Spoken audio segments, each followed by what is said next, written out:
the heart of Lagos, 6 starving siblings had only one hope: their rich sister, Adaora. But before she gave them a single naira, she demanded their dignity in return. She mocked their hunger. She humiliated their desperation. She turned their suffering into a game. But the day their dying mother begged for mercy, Adaora made one fatal mistake. She pushed them too far. The sun had not yet risen, but the heat was already pressing down on the rusted zinc roof, like a warning. Inside the small, crumbling house at the edge of Lagos, 6 children sat in silence. No one spoke. Because when there was no food, there was nothing to say. A cracked plate lay in the center of the room. Empty, not even a grain of rice. Not even the smell of yesterday's meal remained. The youngest, Chica, stared at it like something might magically appear if she waited long enough. It didn't. In the corner, their mother coughed. A deep, painful cough that seemed to pull something from her chest each time. She tried to hide it, pressing a faded wrapper against her mouth. But they all heard it. They always did. Beanday clenched his jaw. He hated that sound. Because every time she coughed like that, it reminded him of one thing. They were running out of time. Is there anything left? One of the older sisters whispered, her voice dry and fragile. Another shook her head slowly. Nothing. Not even Gari. The room fell into a heavier silence. Then, like a thought no one wanted to say out loud, all eyes turned to Tunde. He didn't look up immediately. He already knew what they were thinking. There was only one option left. One name. One person. Adaora. The name itself felt heavy in the room. Not because she was far away, but because she had chosen to be. Adaora, their eldest sister, was no longer part of this life. Not really.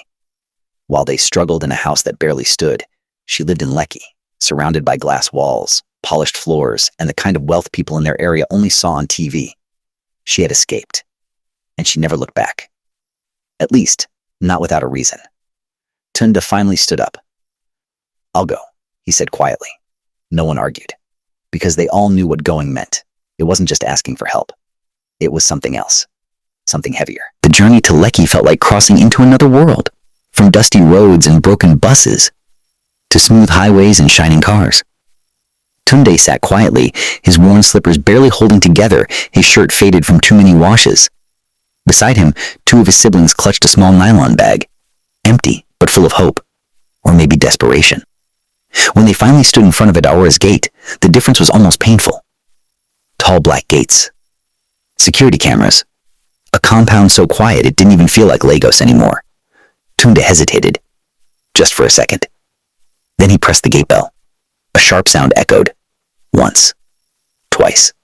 Then a voice came through the speaker, cold and distant. "Yes." Tunde swallowed. It's us." A pause, long enough to make them feel small. Then, the gate clicked open. They stepped inside slowly, like they didn't belong there. Because they didn't. Everything was too clean. Too perfect. Even the air smelled different. Before they could take another step, a voice cut through the silence. "Stop there." Adaora. She stood at the top of the short staircase, dressed in a fitted silk outfit. Her hair perfectly styled, her expression unreadable. For a moment, no one moved. Then she walked down slowly, her heels clicking against the tiles. Each step deliberate, controlled. She looked at them. Not like family. Like strangers. No. Worse. Like disappointments. "So this is what you've all become," she said, her voice calm but sharp enough to cut. No one answered. What could they say? That hunger had reduced them? That life had been cruel? That they needed her? She already knew. And somehow she seemed to enjoy it. Adaora folded her arms. "You couldn't even dress properly before coming here?" Tunda felt something rise in his chest, but he forced it down. This wasn't about pride. Not today. We just came to see you," one of his sisters said softly. Adaora laughed. A short, dry laugh. "To see?" she repeated. "Or to beg?" Silence. That word hung in the air like a slap. Beg. No one denied it. Because it was the truth. Adaora shook her head slowly, then turned away. "Wait outside," she said. Tunda blinked. Outside, she didn't even look back. "If you really need my help, you can wait." The sun was higher now. Hotter. unforgiving. They stood outside the gate, not inside the compound. Outside, like visitors who weren't welcome. Minutes passed. Then an hour. Sweat soaked through their clothes. Chica sat on the ground, too weak to stand anymore. Still, no one complained, because leaving wasn't an option. Not when their mother was at home, coughing like that. Finally, the gate opened again. Adaora stepped out. She looked fresh, untouched by the heat, like she belonged to a different world entirely. Her eyes scanned them, taking everything in, the sweat, the exhaustion, the desperation. Then she smiled, not kindly, but like someone who had just confirmed something. "So, you waited," she said. No one spoke. Adaora reached into her designer bag and pulled out some money. Not much, but enough. She held it up, and for a brief moment, hope flickered. Then, she dropped it, on the ground, right in front of them. No hand-to-hand, no dignity. Just money, on the floor. But Tunde's fists tightened. He stared at it. Then at her. Adaora tilted her head slightly. "Well?" she said. No one moved at first. Then slowly, one of his sisters bent down, picked it up, whispered, "Thank you." Adaora nodded, satisfied. "Next time," she said calmly, "try to look more presentable. It's embarrassing." Then she turned and walked back inside, just like that. The gate closed, leaving them outside again. The walk back home was quiet, but it wasn't the same silence as before. This one was heavier, because now they had something else with them, not just money, but humiliation. Tunde walked ahead, his jaw tight, his mind racing. He replayed everything, the way she looked at them, the way she spoke, the way she dropped the money, like they were nothing. Behind him, he heard Chica's weak voice. "At least, we have something now." Tunde stopped, just for a second, then continued walking. But something had changed, because as much as hunger pushed them back to Adaora, something else had started growing inside him. Something quiet, something dangerous. And for the first time, Tunde wasn't just thinking about survival. He was thinking about her, and the way she made them feel. And deep down, he knew one thing. This wasn't over. Not even close. The first time, they told themselves it was just a bad day. Maybe Adaora was stressed. Maybe she didn't mean it. But the second time, there were no more excuses. 3 days later, the food was gone again. The little money Adaora had dropped on the ground had vanished faster than they expected. Swallowed by hospital drugs, transport fares, and a few cups of watery gari that barely filled their stomachs. Their mother's cough had worsened. Now it came with long pauses after, the kind that made everyone freeze, waiting to see if she would breathe again. But Tunde couldn't take it. "We'll go," he said. No one asked where. They already knew. This time the sun was hotter. Or maybe it just felt that way. When they reached Adaora's gate again, no one spoke. No one even looked at each other. Because now, they understood what this place demanded. Tunde pressed the bell. The speaker came alive almost immediately. "So you came back." Her voice. Flat. Unsurprised. "Yes," Tunde replied. A short pause. Then, "Come in." The gate opened faster this time. But nothing else had changed. The silence. The perfection. The feeling that they didn't belong. They stepped into the compound carefully. This time, Adaora was already waiting. Seated. Comfortable. One leg crossed over the other, sipping from a glass cup as if she had been expecting entertainment. Her eyes moved over them slowly, taking inventory. "So," she said, placing the cup down gently, "what is it now?" "No greetings. No warmth. Just business." "Our mother is still sick," one of the sisters said, her voice trembling. "We need money for her drugs." Adaora raised an eyebrow. "Still?" That single word felt like a slap. Tunde stepped forward slightly. "We'll return it," he said quickly. "We just need help now." Adaora leaned back, studying him. Then, she smiled. Not kindly, but knowingly. "Return it?" she repeated softly. "With what?" Silence. Because they had nothing. Adaora nodded slowly as if confirming something she already believed. "All right," she said. "I'll help." Relief flickered across their faces, but it didn't last. On one condition. The air shifted. Tunde felt it immediately. That same tightness in his chest. "What condition?" he asked carefully. Adaora stood up, walked toward them slowly. Each step measured, controlled. Then she stopped in front of them, close enough for them to feel the difference between her world and theirs. "If you want my help," she said calmly, "you'll ask for it properly." No one moved. No one spoke. Tunda frowned slightly. "What do you mean?" Adaora tilted her head, as if the answer was obvious. "Kneel." The word hit the ground harder than anything else she had said before. "Kneel." For a moment, no one reacted, because surely she didn't mean it. But Adaora didn't repeat herself. She didn't need to. Her silence said everything. Tunda felt his pulse rise. "No," he said quietly. Adaora's eyes snapped to him, sharp, cold. "No," she echoed. Tunda held her gaze. "We came to ask for help, not to. Then leave." The interruption was instant, cutting, final. Adaora turned away as if the conversation was already over. "I don't help people who don't know their place." That was all it took. Behind Tunde, he heard movement.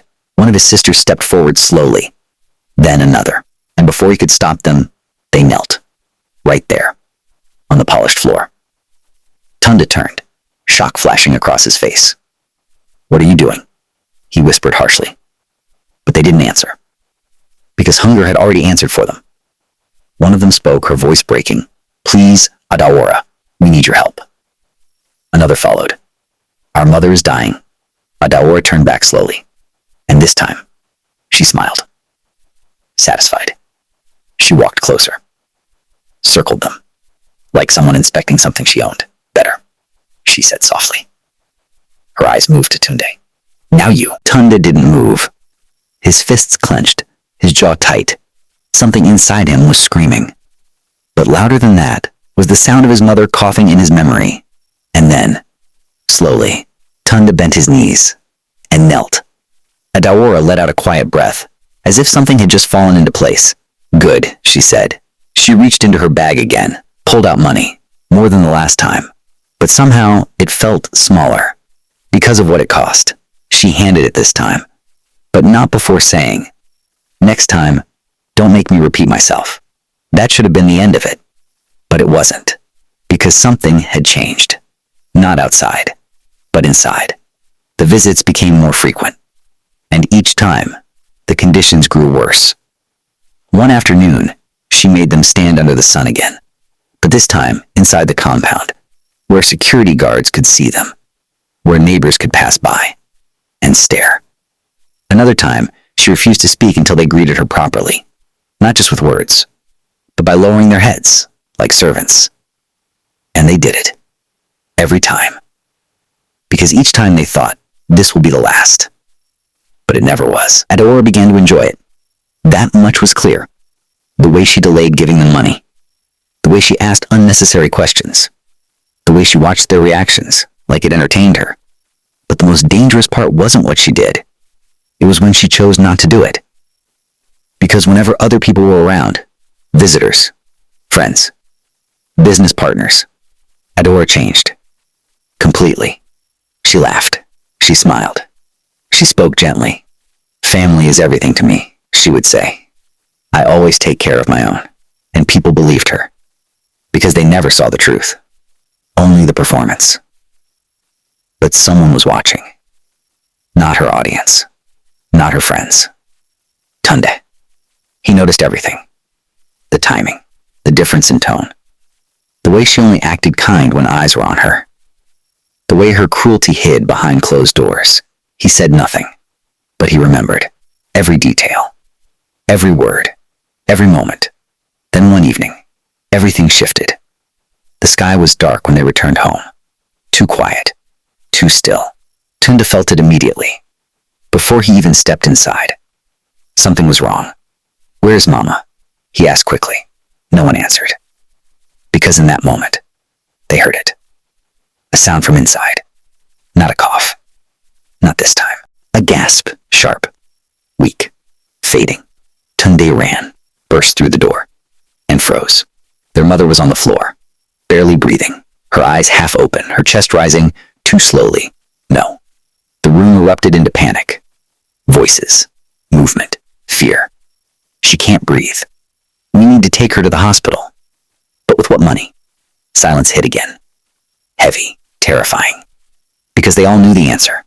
the same answer they always ran to. Adaora. Tunde stood there, breathing hard, his mind racing. But this time, something felt different. This wasn't just another visit. This wasn't just another humiliation. This was life, or death. He looked at his siblings, then at his mother, then toward the door, and without saying a word, he turned and walked out. Because this time, whatever Adaora was going to ask from them, it wouldn't be the same. And deep down, Tunde already knew something was about to break. The car didn't stop moving. It couldn't. Not when their mother's breathing was fading with every second. Tunde sat in the front seat of the cake, his fingers gripping the metal bar so tightly his knuckles turned white. Behind him, his siblings struggled to hold their mother upright, calling her name over and over again like it could pull her back. Mama, Mama, stay with us. Her head lolled weakly, her chest rose, then paused. Too long. Tunde's heart slammed. Faster, he shouted. The driver didn't answer. He was already pushing the machine as hard as it could go. But Lagos traffic didn't care about emergencies or dying mothers. By the time they reached the small private hospital, the doctor didn't even waste time. He checked her pulse, listened to her chest, then looked up. Serious. You need to admit her immediately, he said. She needs oxygen, tests, and medication. Tunde nodded quickly. Yes, we'll do it. Deposit first. The words dropped like a stone. How much? Tunde asked. The doctor mentioned the amount. And just like that, everything went quiet again. Because it was more than they had. More than they could ever gather in time. Tunde swallowed hard. We'll get it, he said. Please just. No deposit, no admission, the nurse cut in firmly. Their mother gasped again, weaker now, fading. And in that moment, there was only one option left. Adaora. The drive to Lekki felt longer than ever. Not because of distance, but because of what waited at the end. Tunde stared ahead, his face unreadable. But inside, everything was burning. When they arrived, the house was different, brighter, louder. Music drifted through the compound. Cars lined the driveway. Expensive ones. Tunde frowned. A party? One of his sisters whispered. Yes, a party. At a time like this. Tunde pressed the bell. Once. Twice. This time the gate opened almost immediately. But not because of them. Because guests were arriving. They slipped in quietly, unnoticed for a moment. Inside, laughter filled the air. Glasses clinked. Voices rose in cheerful conversation. And there she was. Adaora. Standing in the middle of it all. Radiant. Elegant. Smiling like nothing in the world was wrong. You came, she said loudly as soon as she spotted them. Too loudly. Too cheerful. People turned to look. Tunde felt it immediately. The performance had started. Adaora walked toward them quickly, her smile wide, her tone sweet. My family, she said, turning to her guests. They came to see me. She placed a hand lightly on one of her sister's shoulders. A gesture that looked loving, but felt like control. Tunde's jaw tightened. We need to talk, he said quietly. Adaora's smile didn't drop, but her eyes changed. Just for a second. Then she leaned closer. Not here, she whispered. She led them inside. Away from the music. Away from the guests. The moment the door closed, everything changed. The smile disappeared. Completely. What is it? She asked flatly. No warmth. No pretense. Our mother is dying, Tunde said immediately. She needs to be admitted. We need money now. Adaora stared at him, unmoved. How much? He told her. She let out a soft breath, then walked past them. Calm. Unbothered. So that's why you came. Tunde blinked. What do you mean that's why? Adaora turned. Slowly. And this time, there was no smile at all. Every time you come here, she said, it's because you need something. Tunde's voice rose. She's dying. And I'm supposed to fix that. Adaora snapped. The room went still. Tunde stared at her. Something inside him cracked. But he held it together. Yes, he said. You can. Silence. Heavy. Then Adaora exhaled slowly. And just like that, her tone shifted again, back to calm, controlled. Fine, she said. Relief rushed through the room. But it didn't last. On one condition. Tunde closed his eyes briefly. Of course. Of course there was a condition. What is it? He asked, his voice low. Adaora walked toward the door, then stopped, and turned back. Her eyes cold, sharp, unforgiving. This time, she said slowly, you don't just kneel. The air tightened. Beg. No one moved. No one breathed. Out there, she continued, pointing toward the direction of the party in front of everyone. Shock. Pure shock. You want us to what? One of the sisters whispered. Adaora's expression didn't change. If you want my money, she said calmly, you'll prove how badly you need it. Tunde stepped forward. This is too much. Adaora shrugged lightly. Then leave. The word echoed, louder than before, because this time, leaving meant something else. Behind him, he heard it, a weak voice. Mama, so different from what they had left behind. Adaora stepped out first, back into her world, her stage. Tunde followed, then stopped. For just a second, his hand slipped into his pocket, tightened around something small, hidden. His eyes lifted, scanning the room, taking everything in. The guests, the lights, the perfect image Adaora had built, and then a faint, almost invisible smile touched his lips.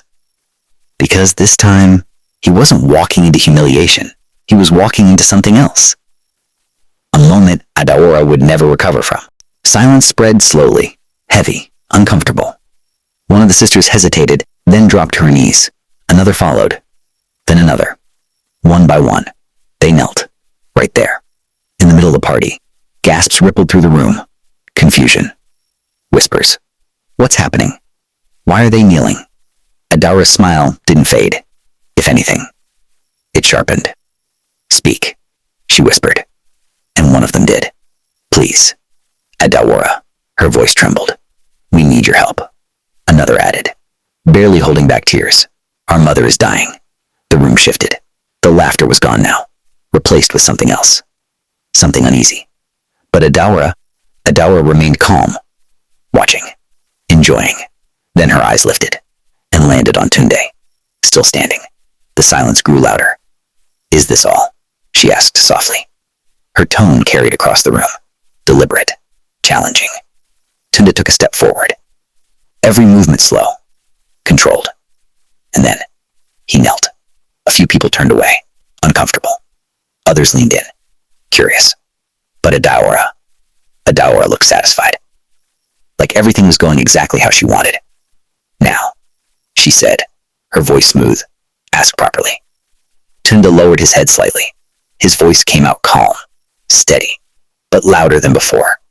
Adaora, please help us. She tilted her head, louder. Tunde lifted his head, and this time, he didn't just speak to her. He spoke to everyone. Our mother is dying, he said clearly. And we came to beg, because that's what you want. A ripple moved through the crowd. Adaora's smile tightened. Just slightly. Enough, she said quietly. But Tunde didn't stop. You want us to kneel, he continued, his voice rising. To beg, to prove our suffering before you help us. Adaora, one guest said, confused. What is he talking about? Adaora's eyes hardened. Tunde, she warned. But it was too late. Because something had already changed. The air, the mood, the control. Tunde reached into his pocket and pulled out his phone. Small, ordinary, but in that moment, it felt like everything. Adaora's expression flickered. What are you doing? She asked sharply. Tunde didn't answer. He tapped the screen, and then, a voice filled the room. Clear, undeniable. Adaora's voice. If you want my help, kneel. The room froze. Completely. Another clip followed. I don't help people who don't know their place. Murmurs broke out. Confused. Shocked. No, that's not. Adaora started. But Tunde raised the phone again. Another recording. Her voice. Colder. Sharper. Beg properly if you want my money. Gasps. Real this time. Not curiosity. Not confusion. Disgust. Adaora stepped forward quickly. Turn that off, she snapped. But Tunde didn't move. Instead, he stood up, slowly, still holding the phone. You said family is everything to you, he said, his voice steady. The room was silent now. Every single person watching, listening. You said you take care of us. Adaora's composure was slipping. You're twisting things. No, Tunde cut in. For once, I'm showing the truth. The weight of his words landed, heavy, unavoidable. The guests looked at Adaora differently now, not with admiration, but with doubt. One of them shook her head. I can't believe this. Another stepped back slightly. This is what you do. Adaora turned in a circle, her breath uneven now. It's not what it looks like, she said quickly. They're lying. They're just desperate. Tunde finished. A pause. Sharp. Painful. Yes, he said. We are. He stepped closer. But not anymore. Silence. Deep. Final. Adaora's eyes locked onto his, searching. For control. For power. For something to hold on to. But it was gone. All of it. Because the one thing she built everything on, her image, had just shattered. No one spoke for her. No one defended her. And that was the loudest thing of all. Tunde turned, looked at his siblings, still on their knees. Broken, tired. He extended his hand. Stand up. They hesitated. Then slowly, they rose, one by one. Not because Adaora allowed it, but because something had changed. Inside them. Tunde looked back at Adaora one last time. Not with anger, not with hate, but with something heavier. Final. We came here to beg, he said quietly. But now we're leaving with the truth. And just like that, they walked away. Not rich. Not safe. Not certain of what tomorrow would bring. But no longer controlled. Behind them, the silence in the house remained. Thick. Unforgiving. Adaora stood alone. In the middle of everything she had built. But for the first time, it meant nothing. Outside, the night air felt different. Lighter. Tunde inhaled deeply, then exhaled, slowly. Because sometimes, the most powerful thing a person can lose is not money, not status, not comfort. It's control. And once it's gone, there's no getting it back. What did you get to learn from this story? Kindly drop your thoughts and questions below. Do well to hit the subscribe button to see more emotional and exciting stories like this on Folktales by Siri.